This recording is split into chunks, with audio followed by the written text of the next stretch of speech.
FIFA உலகக்கோப்பை 2026 தொடரில் காங்கேய அணிக்கு எதிரான ஆட்டத்தில் களமிறங்கியதன் மூலம் உலகக்கோப்பை வரலாற்றிலேயே மிக அதிக வயதில் தொடக்க வீரராக களம் கண்ட அவுட்ஃபீல்ட் வீரர் என்ற புதிய வரலாற்று சாதனையை போர்த்துகல் அணியின் கேப்டன் கிறிஸ்டியானோ ரொனால்டோ படைத்துள்ளார். இதன் மூலம் 2022 உலகக்கோப்பையில் கனடா நாட்டு வீரர் அதிஃபா ஹட்சின்சன் உருவாக்கியிருந்த முந்தைய சாதனையை ரொனால்டோ முறியடித்துள்ளார்.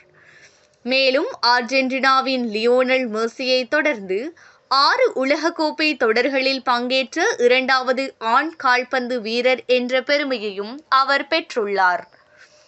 விறுவிறுப்பாக நடைபெற்ற இந்த தொடக்க ஆட்டத்தில் ஆட்டத்தின் 6வது நிமிடத்திலேயே போர்த்துகல் அணியின் ஜோவா நெவ்ஸ் முதல் கோல் அடித்து அணியை முன்னிலைப்படுத்தினார். எனினும் முதல் பாதியின் கூடுதல் நேரத்தில் காங்கேய அணியின் யோவான் விசா கோல் அடித்து ஆட்டத்தை சமன் செய்தார். இறுதியில் இந்த ஆட்டம் 1-1 என்ற கோல் கணக்கில் டிராவில் முடிந்தது. இந்த ஆட்டத்தில் ரொனால்டோவால் பெரிய அளவில் தாக்கத்தை ஏற்படுத்த முடியாமல் போனது. அவர் வெறும் 25 முறை மட்டுமே பந்தை தொட்டதுடன் இலக்கை நோக்கி அடித்த 3 வாய்ப்புகளும் வீணாகின.